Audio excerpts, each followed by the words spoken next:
I once again welcome you to our wonderful campus. And before we start, I would like to give an introduction about what we are over here. I'm Anugraha Kurian. I'm from Hyderabad, and I'm a fourth year BA student over here. I'm Snehali.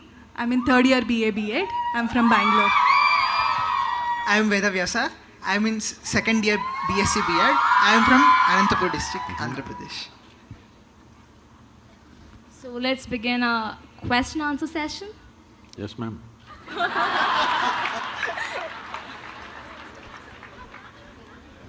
First of all, namaskaras to you, Sadhguru. Sadhguru, I have worked very much hard to secure the first rank in common entrance examination and place me here. But my brother says me that it's my destiny that has put me up here. Is it really my destiny or my hard work that placed me here? Where's your brother placed, huh?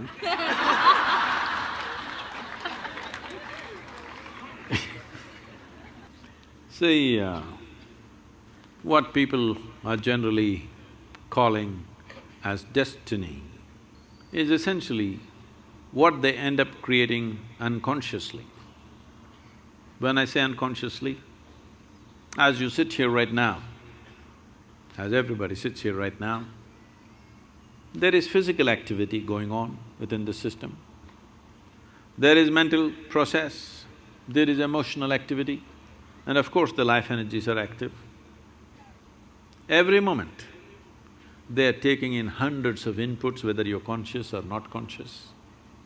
So if I ask you a question, since this morning, from the time you woke up till now, of these four dimensions of activity, how much have you conducted consciously? What percentage do you think? Few things. How much percentage do you think? 25%. You are very generous, man. It's well below 1%. If you walk from there to there, there will be 25 different kind of smells that you're not conscious of, but the body registers and records. There are 100 different kinds of sounds that the body registers that you're not conscious of. Like this throughout the day and night, in wakefulness and sleep, this is happening. When you are only conscious of less than 1% of your activity, definitely life will look like an accident. Hello? When 99% of the things that you're doing unconsciously, definitely life will look accidental. If the accident… See, it is so happened, somebody fell off on the street and had a brain injury, after that suddenly, they started working their mathematics in a wonderful way. But that was only one. 1,000 other people who cracked their skull never recovered from that, or they died, or those who lived on much diminished. So, being accidentally fortunate is not the way to exist. So, whenever a pleasant accident happens, we say it's destiny. Some of you even say, God doing things to me. When did you make a partnership with him? I don't know. So, shall I tell you a story? Are you okay? This happened. Sherlock Holmes, you know Sherlock Holmes? And Watson went out camping, and early morning, 3:30 a.m., Sherlock Holmes nudged Watson. He opened his eyes, "What? What do you see?" he asked. "Well, I see a clear sky and stars." "What does it mean to you?" He said, "Well, that means tomorrow is going to be a wonderful sunny day." Then he asked, "What does it mean to you?" He said, "It means someone has stolen our tent."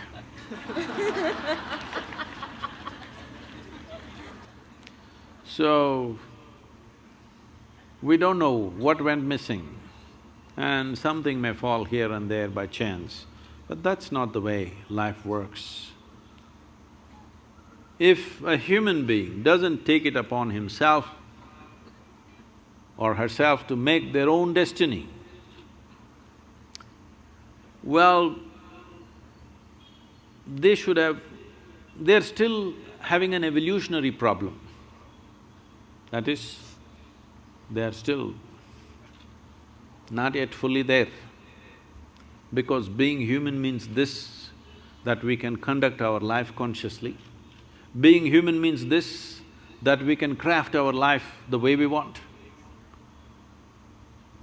But this destiny business is a good insurance to handle your failure. Whenever you fail, destiny, it's God's will. So this has been going on for a long time. This is not the fundamental nature of this culture.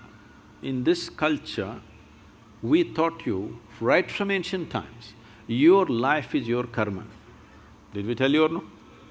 Nobody told you there is a God up there who will do things to you. We always told you, your life is your karma. This means your life is your making. No interstellar influence on you, it's you. Whatever, there are a million impacts on us, but what we make out of it is still us, isn't it? What is thrown at us is not in our hands. What comes our way is not in our hands, but what we make out of it is 100% in our hands. I must tell you this. When I first went to Coimbatore and we started setting up the yoga center, this is a country like this is very strange. Now they're all clapping their hands. But at that time, simply rumors, oh, they're doing drugs, they're doing something else, they're here to kill the wildlife, they're killing tigers, they're killing elephants, all kinds of things. Rumors going around, even media reporting these kind of things.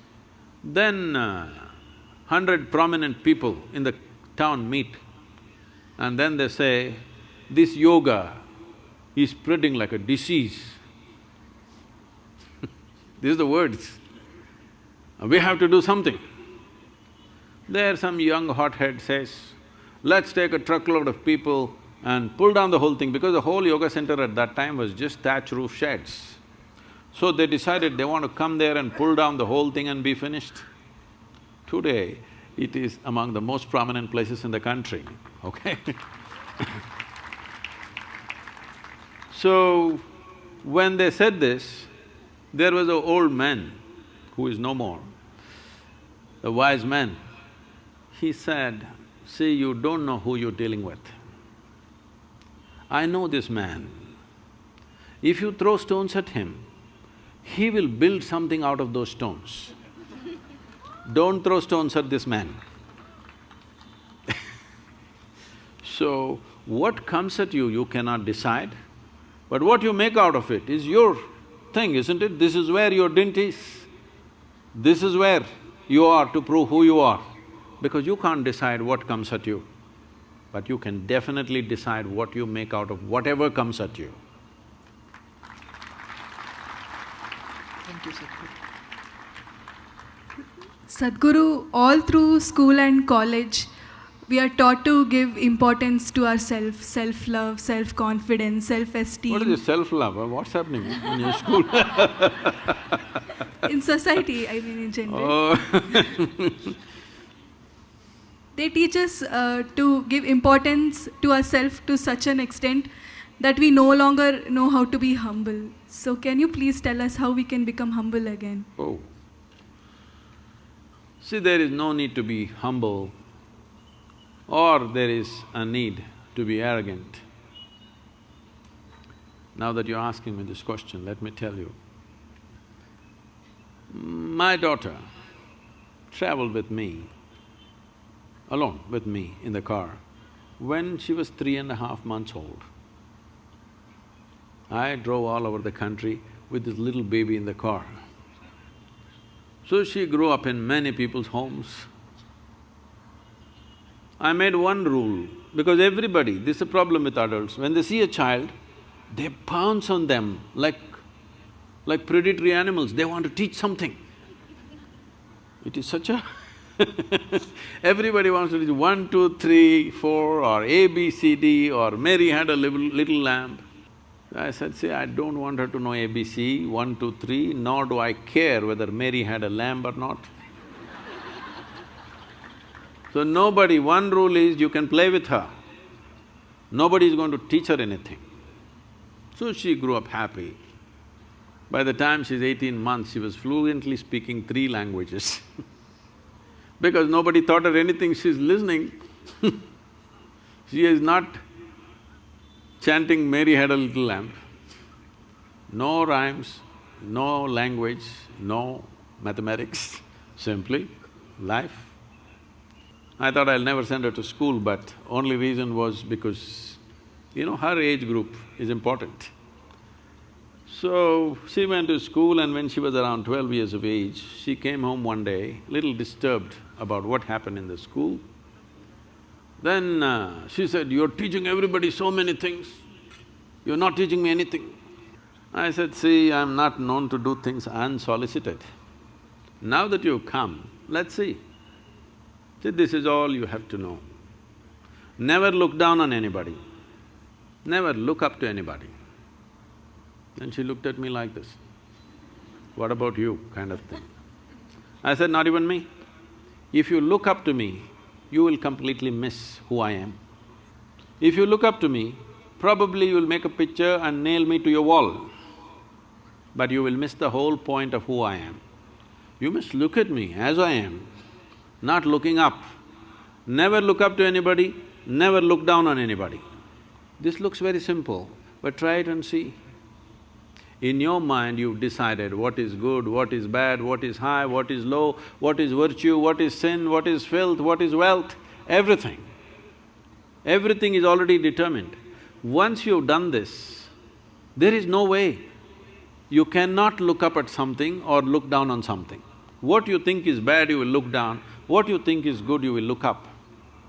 If you remove this and just learn to look at life for what it is, you will effortlessly navigate through your life, effortlessly. Right now, this is the problem. You are looking up to some people, looking down on some people and trying to be humble with them. There's no need to be humble. Treat everybody as rough as you treat yourself. That is, if you're treating yourself rough. If you are pandering to yourself, try with others, then you'll get tired, then you'll treat them rough anyway. Yes. So, this is simple. I'm telling you the same thing what I told her. It worked miraculously for her. Never look up to anybody, never look down at anybody. Just see everything the way it is. This is the fundamental of this culture. If you go to the temple, what do? Hi, what do? If you ever go to the temple, what do? Namaskaram. You see a man, what do? Namaskaram. You see a woman, what do? Namaskaram. You see a tree, what do? Namaskaram. You see a rock, what do? Namaskaram. A cow, snake, donkey, monkey, everybody namaskaram. Because fundamentally this is what it means. This is called vairagya. Vairagya means… vairagya does not mean giving up your life and going somewhere. There's nowhere to go unless you go with that guy, outer space, they're going to send you out with a one-way ticket, I believe. Otherwise, where is there to go? Wherever you go, it's still life, isn't it? So, vairagya means this, literally means, vairagya means beyond color. That means you become transparent.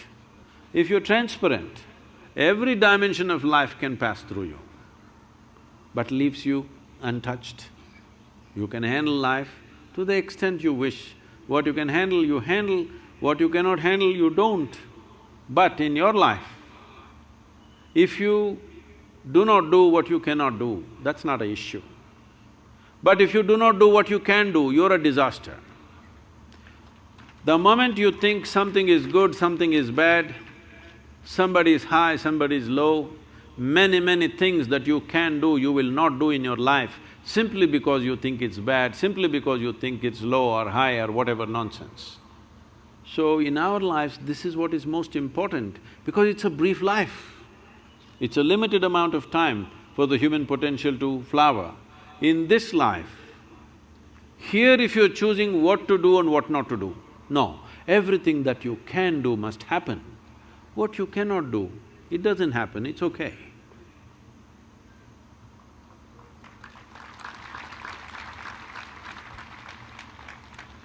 Sadhguru, I'm a student from science background. Most of the religions in this world proclaims that the God has created human beings. But our evolutionary science is saying that human beings have come from monkeys. Which one should I believe in? What do you feel closer to? Being a human, I think that I have evolved from humans. See, if you are someone who is on a reverse gear, then you must choose the first one. Your religious people telling you came from God because you're going in that direction, better not go in the direction of a monkey. Go back to God. But if you're planning to evolve, then better go with Darwin because is there room for evolution for you or are you super evolved already? I'm asking. There is a room for evolution. Huh? There is room for evolution. If there is room for evolution, that means there is a possibility that you can become a better man than what you're today. So if you're going in forward gear, go with Darwin. If you're in reverse gear, go with God. Yes, because if you want to go on that path, that needs devotion. Devotion means, the word devotion comes from the word dissolution. You want to dissolve into your object of your object of devotion, whatever it is, you want to dissolve into it. So, in a way, it is a way of making yourself less and less and less so that you become nothing, literally. It's a wonderful way to live. It is not sounding good when you speak in language that you want to become less and less. No, when you become really nothing, you become limitless also. So devotion is one way to go. But you don't have that because you've gone through little bit of modern education and you're beginning to think logically. Now, if you think logically, naturally you can see life has evolved on this planet, there's no question about that. So if you want to go forward, you must see, just behind you is the monkey. One step backward, you will be right there.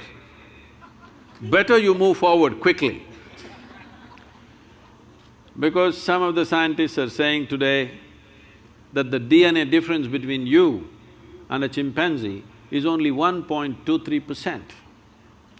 1.23% is not much of a difference, isn't it?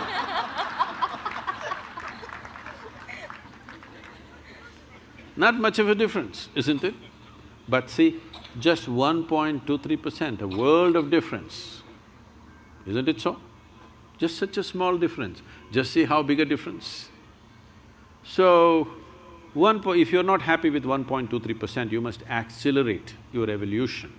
The entire system of yoga is just this, how to accelerate your evolution. In every dimension of who you are, how to hasten this process. Now that you're talking about evolution, whatever Charles Darwin said, a goat could have become a giraffe. It took so many million years. A pig could have become an elephant and it took so many million years. And a monkey became a man and it happened rather quickly. To such a point, anthropologists are saying that there must be a missing link somewhere. It happened rather very quickly. So now, if evolution happened, when you were a monkey, you did not desire, I want to be a human being. There's no such desire in you. Nature just pushed you on. It's just life's longing. It's not a conscious thing. It's just life's longing to get better. From an amoeba to here, just imagine the volume of work that's been done. Incredible, isn't it? Whatever number of years it took, maybe nobody is very clear about that, it doesn't matter.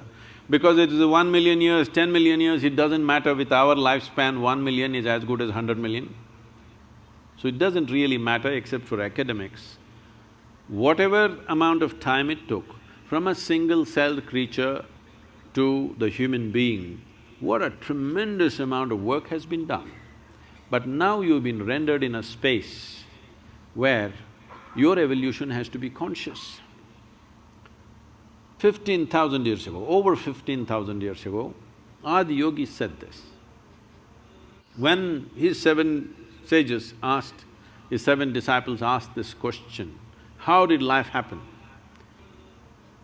You have heard of the 9 avatars. What are they? Matsya, Kurma, Varaha, Vamana, Narasimha, Parashurama, Rama… Not bad, from Andhra Pradesh is Krishna, this Buddha, thing. Kalki. So, please look at what he is saying. This is very much in parallel with what Charles Darwin is saying. First is fish, Matsyavatara. Next is amphibious, turtle. Then he's skipping all the other small forms and coming to the mammals. The first mammal we're talking about, a boar or a pig. Among all the mammals, you will find, I can go into a lot of explanations, but there are people who hunt pigs. Wild boar hunters and eaters are right here. They know the hardest animal to kill is always a boar because it's so rooted in the body. Even today, if you behave badly, the girls will say, he's like a pig. Yes or no? So if something is very crude, you say it's like a pig. So, first mammal is the pig. What's next? Avatara. Vamana. Matsya. Narasimha. Narasimha means half man, half animal. Next is Vamana, means a dwarfed man. Next is Parashurama, a full-fledged man, but explosive and uncontrolled, volatile. So volatile, he lopped off his own mother's head. Next one is Rama, a peaceful man. Next one is Krishna, a loving man, an exuberant man. Next one is Buddha, who is a meditative man. Next one is supposed to be a mystical man. This is not about those individual people. This is just, these people are being used as milestones. This is the nature of development of life. In many ways, this is running parallel to Darwin's theory of evolution. Darwin's theory of evolution is only 152 years old. Adi Yogi spoke about this over 15,000 years ago. And then naturally the next question is, can we evolve further? Because you find right now when you want to study for your examination, you wish you had little more brain. Hello? Does it happen or no? So naturally question, can I evolve further? If a single-celled animal can become this much, can I go further? So Adi Yogi said this. This is… modern neurologists are saying the very same thing in a different language. Adi Yogi said, considering the nature of the solar system and the arithmetic, I will not go into the elaborate arithmetics of this, the way the planet, the moon, the sun, these three are very important. There are other six which are also playing an important role, but these three are most important. The planet Earth, the moon and the sun. This is why the entire yogic system is around these three aspects. These three have significant roles. Unless something fundamental about the solar system changes, he said, your body cannot evolve further, but you can evolve consciously. When we say we can evolve consciously, I can show you or we can take you as an experiment if you're willing. Yes. Huh? We can put you on something and show you that your very fundamental genetics will change within a matter of 3 to 9 months by doing certain things with your system. If you know, if you're willing, to give yourself to a certain discipline. Your very genetics can be altered.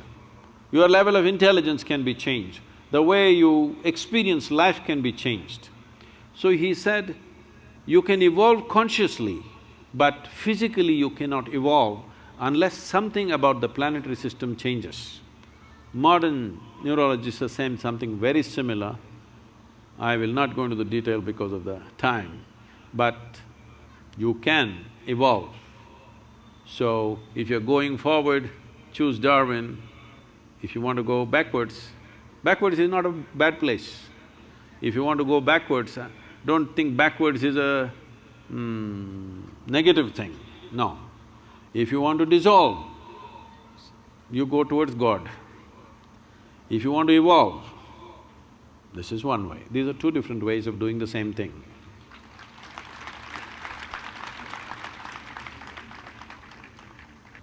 Now we'll be having the audience question session. Audience are all sleeping,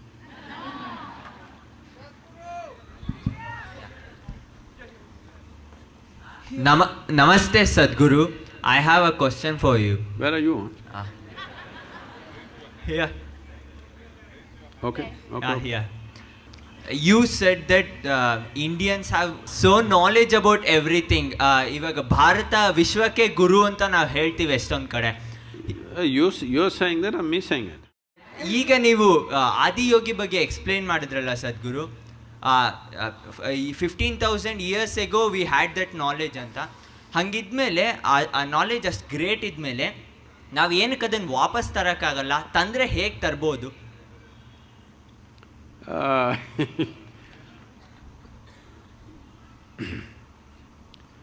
See, there is no need to bring back anything. Always people are talking in terms of how to revive this, how to revive that. It's not about reviving. If you make human beings to live consciously even now, they will speak the same things of Ramas, Krishnas and Adiyogis have spoken in the past. This is one thing you must understand. This is a godless culture. All the people whom you worship are people who walked this geography at one time. We worship them not because they flew in the sky, walked upon the water or fell from the clouds, nothing like this. They went through life just like you, all the trials and tribulations, much more drama than your life. If we have to take examples, well, we can take Rama, because even today is having real estate problems. After so many years, after nearly 6,000 and odd years, still he cannot settle his property. So, this happened right through his life also. At a young age, he became a king, rightfully, because he's a prince, coronated, became a king. Due to some political reasons, he's sent to the forest and he has a young wife. She's not a tribal woman, she's a princess, not fit to be in the jungle. Well, in your television serials and movies, you might have seen Rama, Sita dancing and you think it's some kind of a honeymoon. No. Going to the jungle is a punishment. If you don't know what I'm talking about, I've lived in jungles for weeks by myself, surviving in the jungle. If you stay there for a week or 15 days and come back home, people won't recognize you. Head to toe you will be bitten by insects and you will be a different thing. Especially if you take the girls, you cannot even recognize them when they come out. Yes. So, going to the jungle was not some kind of a picnic, it was a punishment. And as if that was not enough, these Sri Lankan people came and kidnapped his wife. You know the story. This is not here, this is in Ayodhya. They took away his wife. After all, he's a king. If one wife goes away, he could have found another local solution, because allowed for the king. He could marry 100 if he wanted. But the man loves his wife so much, he walks all the way down, not with an army, just with his brother, all the way down. She must have meant so much to him because there is no GPS location as to where Sri Lanka is. So I want you to understand, it's over 6,000 years ago. Then he gets there, builds a Tamil army. Tamil people are here also, I think. See, look at that. So builds an army, crosses over, fights a battle, kills hundreds of people, burns down a beautiful city, then gets back his wife. Then a few months of being together, living as a king, she is fully pregnant. In that condition, again some political turmoil happens and he sends her back into the jungle. He's not getting rid of her. This must be understood. He's not getting rid of her, she means the world to him. Not just that, for a king, for an emperor, wife is pregnant is a big deal because the hair. No sonogram, so you don't know whether it's a boy or a girl. It could be boy, it happened to be boys but he sent her to the jungle. Today many women's groups are asking me, Sadhguru, what kind of a man is he? Just because somebody complained, he sent his wife to the jungle, we don't like him. Then I said, see, do you want a leader in this country who will put the well-being of the citizens of this nation above the well-being of his own family? Do you want such a leader or no? That's the man he is. Because it's causing distress to the people, whatever their own beliefs about her, so he sends her out. If something truly terrible has to happen in somebody's life, knowingly or unknowingly you killed your own children, this is the worst thing that can happen to you. He almost killed his own children, he fought a battle, nearly killed them. Fortunately, it did not happen. Then Sita dies in the jungle, never gets to see her, nor she gets to see him. You call this a successful life? It's a serial disaster, isn't it? But we worship this man not because he's a super success, not because he can walk upon water or fly in the sky, simply because no matter what life threw at him, worse things were thrown at him, but he never became resentful, he never became angry, he never became hateful, he never became vengeful, did everything just to the extent it was necessary, remained a balanced and free man within himself. It is this freedom that we're bowing down to. We are not bowing down because he is miraculous. Everything that can go wrong in life went wrong with his life, but still, life could not get him. This man is above life. It is that one quality that we bow down to because that's the only quality we have valued in this culture. If you have forgotten, I'm sure your mother and grandmother's conversation, if you heard, without uttering mukti, moksha, karma, prarabdha, never was a conversation. So the only value in this culture has always been liberation, freedom. Mukti is the goal, not God, not heaven, not the pleasures of heaven, only liberation. Liberation does not mean you go somewhere. Liberation means you're here doing life in full intensity, but life doesn't leave a single scratch upon you. This is liberation.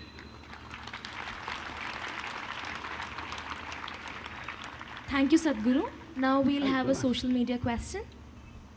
The first question, Sadhguru, it is from Brinda. Will uniform civil code be a possibility in India? I think at least after 1 or 2 generations of utilizing the caste-based reservation in education and jobs, the 3rd generation should not be given reservation.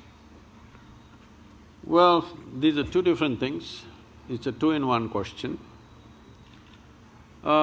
uniform civil code, is it a possibility? Well, we must make it possible. As long as you have a nation where different people have different rules, you will keep people different. If you want to make all of them Indians, there must be one law in the country. There is no other way you can integrate a nation. One law for you, one law for me. Definitely we will be two separate people, we will never identify ourselves as one nation. So we are continuously facing this problem, but we don't have the courage to fix it. It's time to fix it. Reservation is another matter. I know there is lot of resentment among the young students. I didn't get the seat, somebody with lesser marks got the seat, all these things. But we must understand this. We have treated a whole mass of people in this country for thousands of years like subhumans. Even today, if you go into the villages, they cannot draw water from the same well, they cannot drink tea from the same cup. In a restaurant, it's separate. They cannot walk through certain streets, they cannot walk in front of a temple, their dead bodies cannot go through the village. When you treat people like this, if you don't give them some privileges to get back to level playing field, it will not be fair. But at the same time, entry point reservation should be there, promotion point definitely has to go, both in employment and in education. You give them entry, but do not promote them without the necessary credentials. This has to happen, otherwise we will sacrifice competence for reservation. Reservation is an unfortunate situation in the country because we have created 1,000 years of unfortunate discrimination. To level the discrimination, this effort, have we succeeded in this in the last 70 years? Well, a lot of people have moved out of that trap, caste trap. Of low caste trap, a whole lot of people have moved out. Many of them may be sitting here with proper education, holding good positions, it's fantastic to see that. But still, there is substantial amount of population still stuck there. So, as time goes by, we must calibrate the reservation. For different regions, it may be different. How it is in Tamil Nadu, how it is in Bihar, how it is in Gujarat, it's different. We must have the courage to calibrate it at least every 5 years at least. We must recalibrate the reservation based on the statistics, how much the movement of population has happened from poverty to reasonable level of well-being. And to what extent discrimination is leveled, accordingly reservation should be calibrated, but it's a political thing. No political leader wants to touch it because election is a number game. It's just like going to an examination. Thank you.